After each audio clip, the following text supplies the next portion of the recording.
함께 사도신경으로 신앙 고백 드립니다. 나는 전능하신 아버지 하나님 천지의 창조주를 믿습니다. 나는 그의 유일하신 아들 우리 주 예수 그리스도를 믿습니다. 그는 성령으로 잉태되어 동정녀 마리아에게서 나시고 본디오 빌라도에게 고난을 받아 십자가에 못 박혀 죽으시고 장사된 지 사흘 만에 죽은 자 가운데에서 다시 살아나셨으며 하늘에 오르시어 전능하신 아버지 하나님 우편에 앉아 계시다가 거기로부터 살아있는 자와 죽은 자를 심판하러 오십니다. 나는 성령을 믿으며 거룩한 공교회와 성도의 교제와 죄를 용서받는 것과 몸의 부활과 영생을 믿습니다. 아멘. 찬송가 435장입니다. 435장입니다.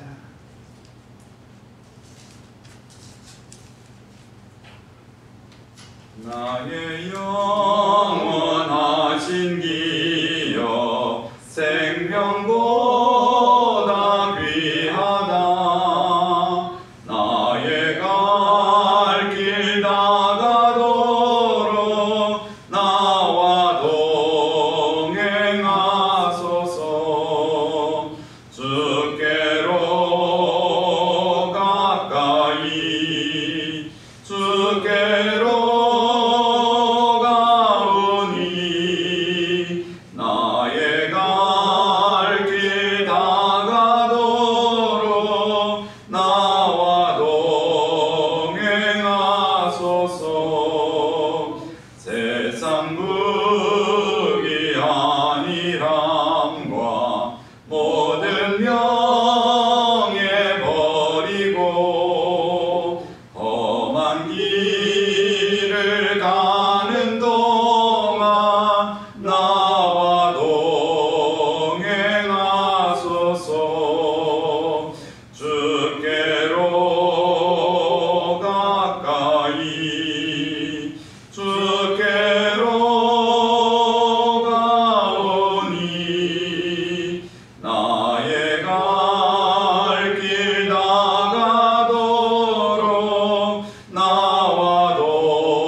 지나가며 험한 바다 건너서 천국문에 이르도록 나와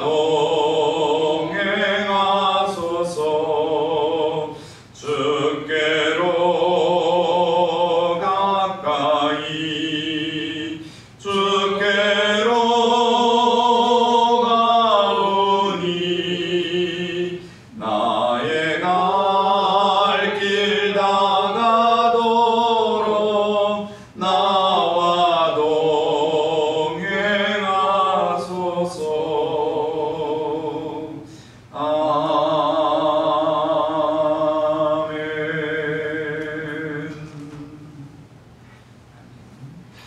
창세기 48장 8절입니다.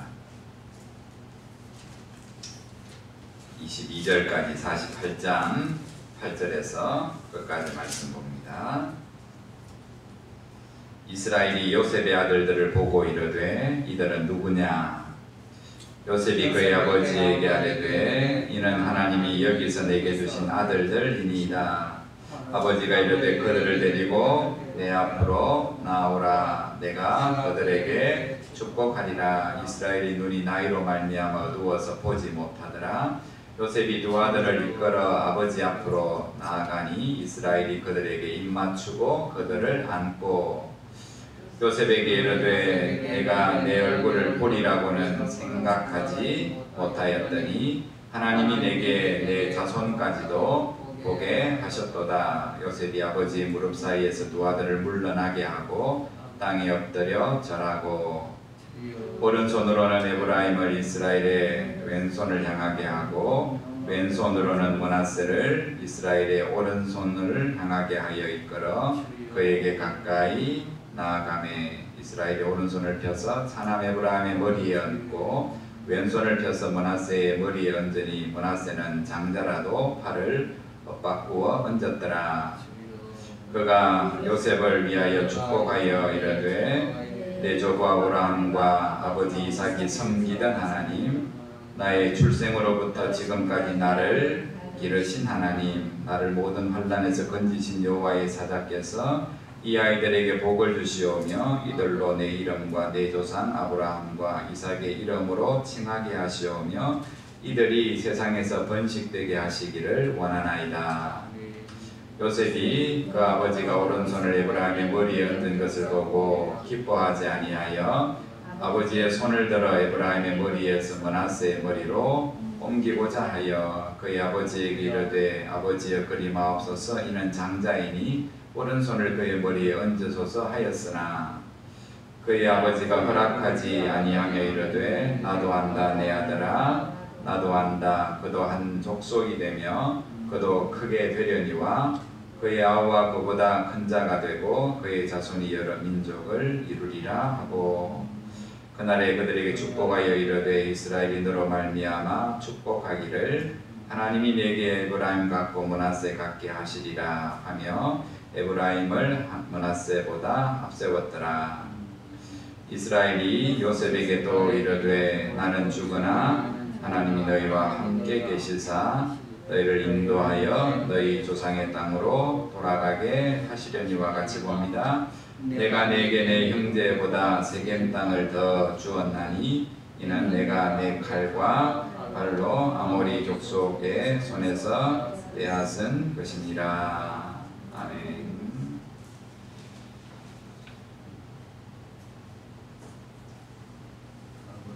말씀을 그대로 보면 좁게 보면 147곱에 야곱이 이제 눈이 잘 안 보입니다. 그래서 이제 손자들을 몰라보죠. 목소리로는 이제 아들은 알아보는데 양자로 삼아놓고도 묻잖아요. 아들아, 희미하게 보이는 누구 이렇게 뭐 내 앞에 손자들이 누냐 그럴 때 손자입니다. 그래서 이제 축복하잖아요. 할아버지가. 요셉이 그를 목적으로 아들을 데리고 왔잖아요.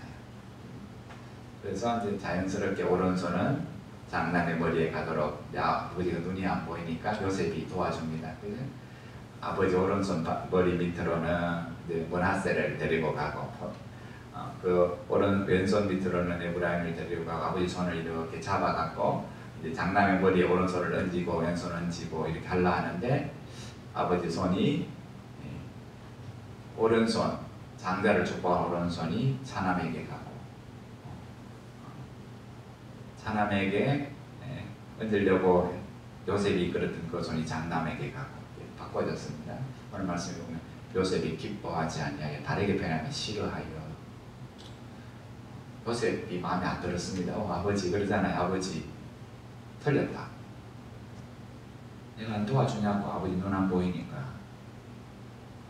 장남이 여기를 하고 오늘 아버지가 두 번 말하되 아들아 나도 안다 나도 안다 안다는 거예요. 오늘 우리 아브라함의 가문을 쭉 보면 이삭 때부터 시작해서 이삭도 눈이 어두웠잖아요. 속았잖아요. 누구한테? 본인한테. 아버지 눈 안 보이는 거 알고 본인 지금 141급에 자기도 지금 눈이 안 보이는 세월이 흐르니까 눈이 갔네요. 시력이. 아버지 눈 안 보이는 거 속였잖아요. 그리고 형 에서가 받을 복을 본인이 가르쳤잖아요. 오늘 야곱은 오늘 손자를 못 알아볼 만큼 나이는 많은데 뭐는 밝습니까? 육신의 눈은 어두워져서 분간을 못하는데 영안은 밝아요. 영안은 밝아요. 사람의 육신이 나이가 들어서 쇠약해지는 것은 어쩔 수가 없어요. 물론 얼마나 그 사람이 부지런하냐에 따라서 건강을 얼마나 챙기느냐에 따라서 다소 달라질 수는 있어요. 그렇다 우리가 압니다. 내가 내 몸을 아무리 갖고 와서 운동을 하고 좋은 음식을 먹어도 병드는 건 어쩔 수 없어요. 어쨌든 이 야곱이 오늘 147의 인생의 마지막을 마무리하면서 오늘 손자들을 축복하고 마지막에 우리 세겜에 관한 요셉을 한 번 더 축복하잖아요. 그 과정 가운데 오늘 나와 있는 좁게는 지금 그냥 한 가문이 할아버지가 손자 축복하는 내용으로 끝나는 것 같은데 더 넓게 이 말씀을 저 위에서 바라보면 하나님이 하시는 말씀이 한 가정 한 개인의 손자의 복 받는 이야기만 하시는 게 아니라는 거예요. 우리하고 이 사람하고 무슨 상관이 있습니까? 피가 섞였습니까? 여러분 이스라엘 땅 가보지도 못했잖아요. 늘 세상이 말하잖아요. 그 이스라엘에 청년 한 명 십자가 못 박고 죽었는 거하고 대하고 무슨 상관이 있냐고. 죽든 말든 죄 있고 죽었든 죄 없이 죽었든 뭐 부활했든 그게 나하고 무슨 상관이 있냐고. 그게 신화든 그게 진실이든. 오늘 복음은 그래 나하고 무슨 상관이 있는가 진짜 그렇게 묻는 것처럼 물어봐야 되죠. 오늘 이 예수님이 나하고 무슨 상관이고 이 창세기 야곱의 가정이 지금 야곱이 손자들을 어긋맞춰 갖고 오늘 아들도 싫어하잖아요. 아버지 인섭이라고 이게 관섭이라고 성경에도 장남에게는 2배의 몫을 더 준다고 하나님이 말씀하셨다고. 장남으로 태어나간 게 하나님이니까 하나님이 그 장남에게 2배의 복을 준다고 말씀하셔서 보라고 므낫세가 장남이라고. 근데 아버지가 손 바꿔보잖아요.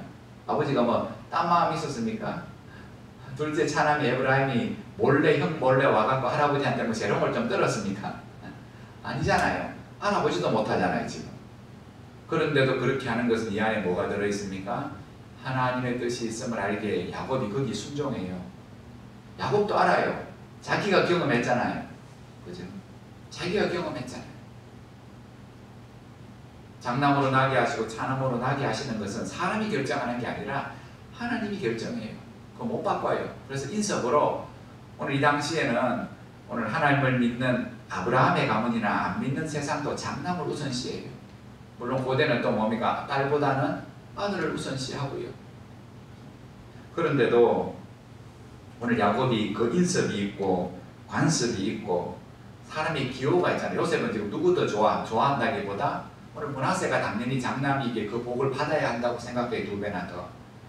근데 자신의 좋고 나쁨의 기호도 있고 당대의 관습이 있음에도 불구하고 심지어 요셉이 아들이 지금 므낫세가 장남의 복을 받는다는 사실을 야곱이 다 알고 있음에도 불구하고 뭐에 순종합니까? 그 모든 거 다 포기하고 하나님의 뜻에 순종해요. 야곱이.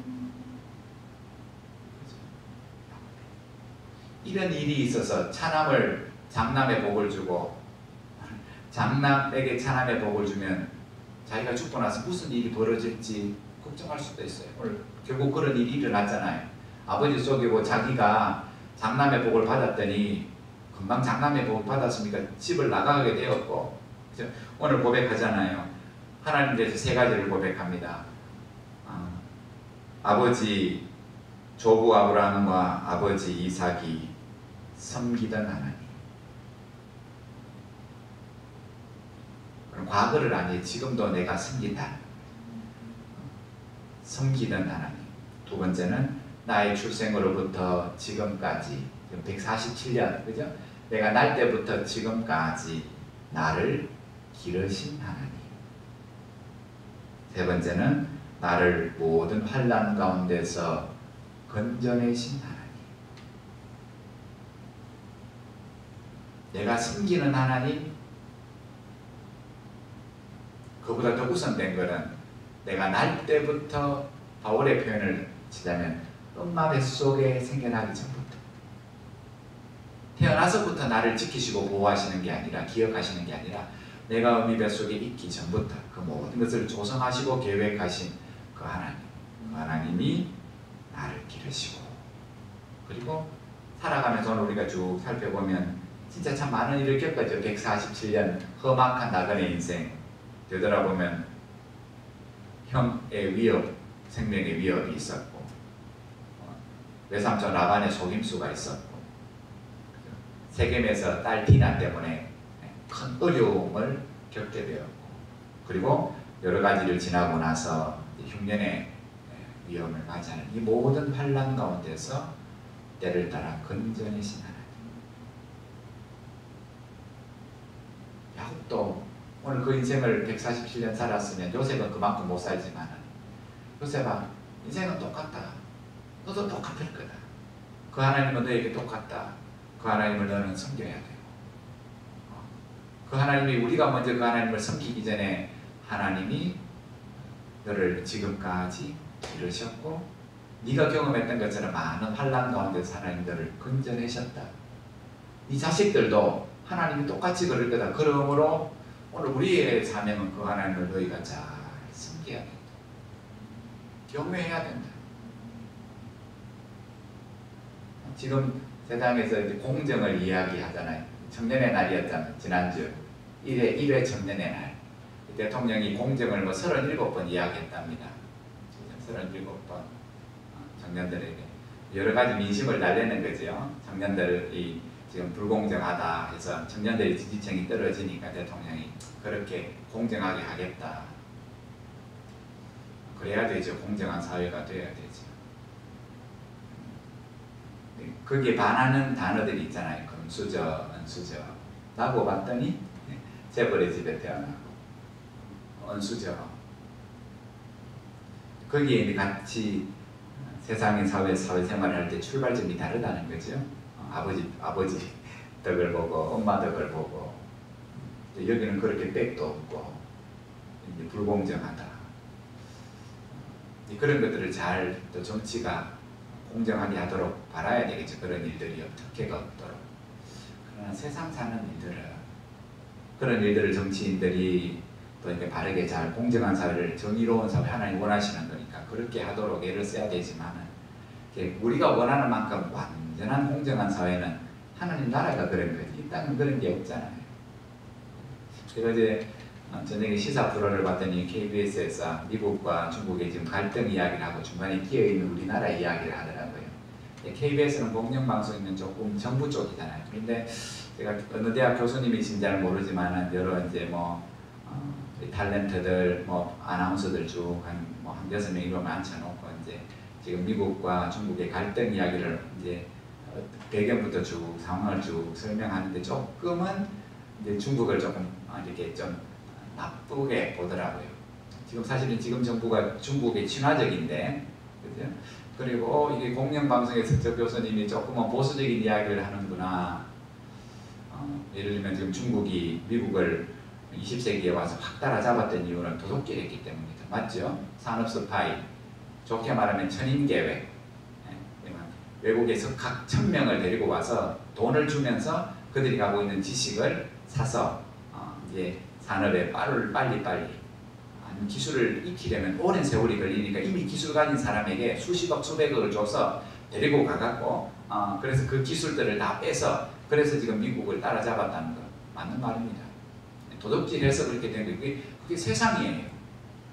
개인이 그러면 도둑질이라고 그러는데 나라가 나라끼리 그러면 도둑질이라고 안 그래요. 그죠?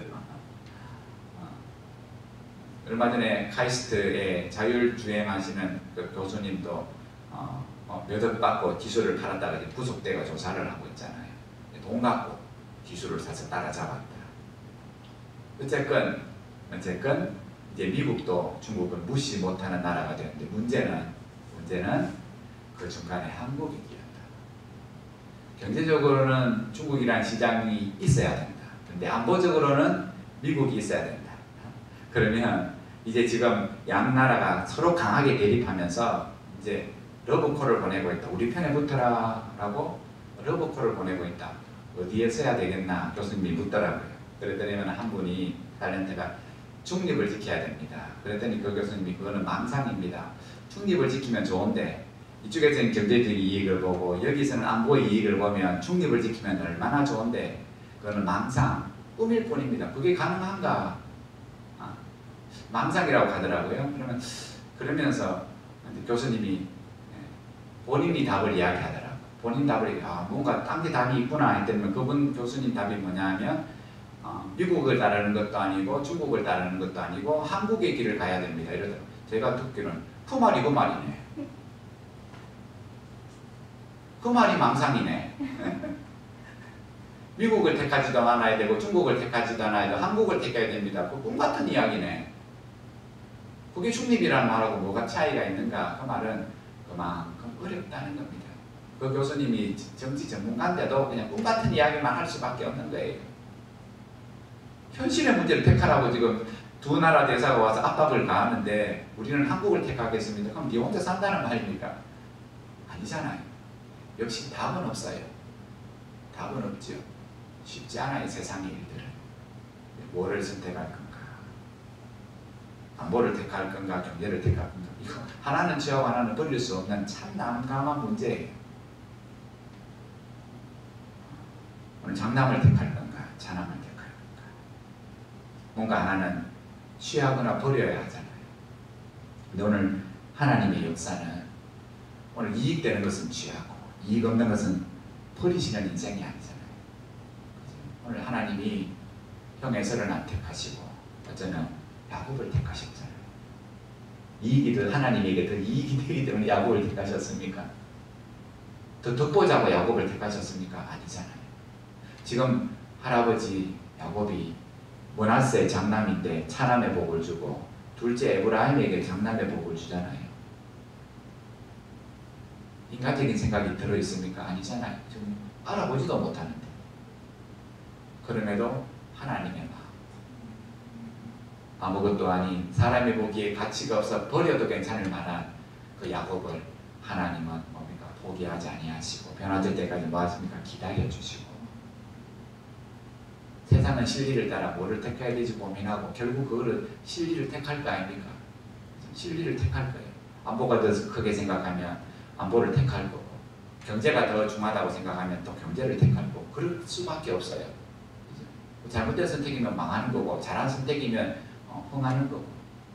하나님은 우리의 기준이 보는 것처럼 그렇게 인생을 택하시는 것이 아니고 우리가 보기에 그걸 잡으면 썩은 동아줄인데 하나님은 그것을 잡으시고 오늘 성경의 기준처럼 늘 성경은 나중된 것이 먼저 되게 하시는. 오늘 야곱이 야곱된 건 누구 때문입니까? 사도 바울이 대신 답하잖아요. 나이가 된 것은 하나님의 은혜다. 오늘 147의 야곱이 그 고백하는 거예요. 그 하나님이 나를 인도하셨고 그 하나님이 나를 건져내셨고 그 사랑과 그 은혜를 내가 깨달을 때마다 그 하나님을 사랑하고 나도 섬길 수밖에 없다.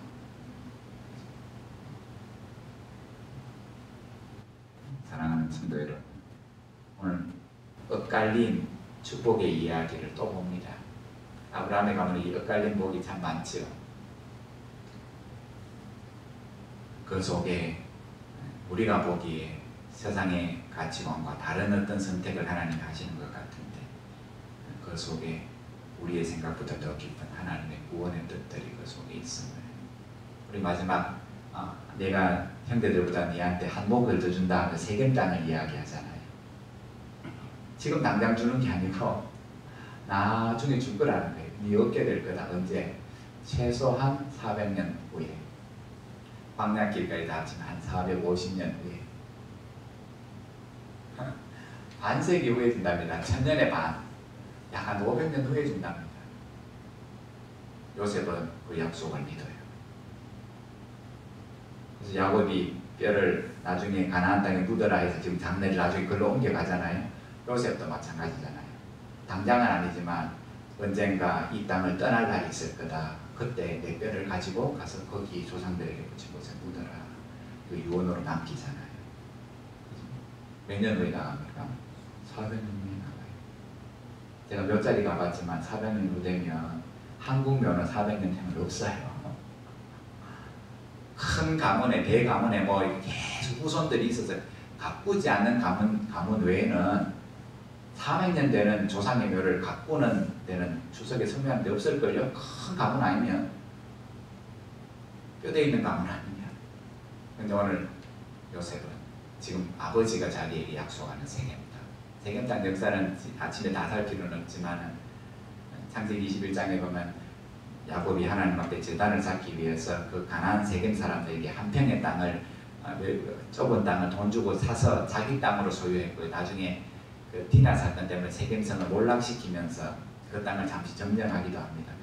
그리고 나서 나중에 보면 지금 이 아브라함, 이 야곱이 요셉에게 한 이 약속이 후에 그 가나안 땅에 들어가서 땅을 쭉 12지파가 배분할 때 누구에게 이 세겜 땅이 돌아가냐 하면 에브라임 지파에게 이 땅이 돌아가요.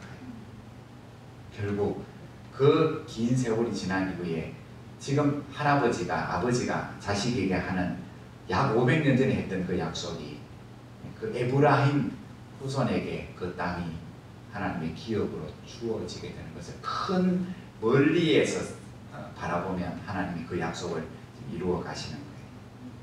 오늘 우리에게 좁게는 내 인생을 돌아보며 나를 건지시고 인도하신 하나님 앞에 감사하고 지금의 오늘의 삶을 감사하되 오늘 더 큰 넓은 시각으로 바라보면 오늘 이 성경 말씀은 봐라 지금 저 500년 전에 한 약속 까마득한 약속까지 한번 봐라 믿음의 눈으로 에브라임 지파가 그 땅을 기업으로 받는다. 그러면 그때의 요셉에게 아멘 아버지 그 세겜 땅 아버지의 축복이 내 가문에 이루어질 줄 믿습니다 했는 그 아멘이 그냥 공허한 소리가 아니라 반드시 하나님으로부터 주어진 약속이기 때문에 500년이 지나도 1000년이 지나도 반드시 이루어진다는 내 믿음이 내 죽고 나면 끝나고 묻히는 것이 아니라 하나님에 대한 약속에 대한 그 믿음이 그 믿음을 가지고 지금 할아버지가 손자에게 축복하잖아요. 내가 갖고 있는 금수저 물려준다 손자들아 그게 아니면 자기 거 물려주는 게 아니라 지금 할아버지가 손자에게 뭐 물려주냐면 금수저를 물려주는데 세상 금수저가 아니라 하나님에 대한 약속의 금수저를 물려주는 거예요. 얘들아 내가 말밖에 없잖아요. 약속의 말 내 말이 아니라 하나님의 말씀 약속을 내가 너희에게 물려준다. 그게 가장 좋은 조상입니다.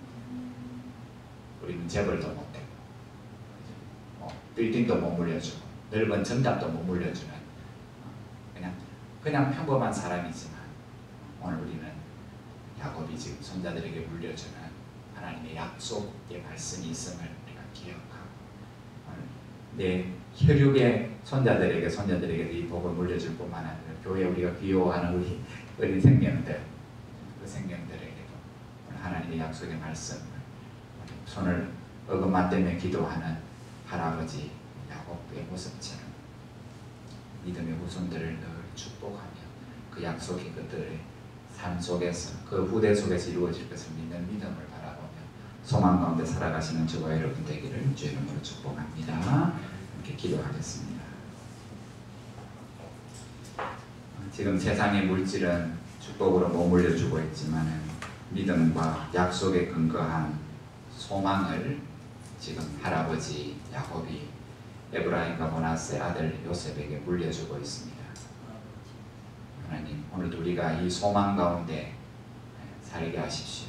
인생 지금까지 내 인생을 되돌아보며 인도하신 하나님 건지신 하나님 그 하나님을 오늘도 잘 섬기며 살게 하시되 내 신앙만 근사하며 사는 게 아니라 믿음의 공동체를 돌아보고 내 혈육들을 돌아보고 교회 어린 생명들을 돌아보고 그들에게 하나님의 약속의 말씀이 오늘 동일하게 그들의 삶 가운데 그 후대 가운데 이루어지는 것을 우리가 꿈꾸며 믿으며 축복하며 살아가게 하옵소서. 우리 어린 생명들 우리 축복하시고 우리에게 기도하시다가 자유롭게 하겠습니다. 동성으로 기도드립니다.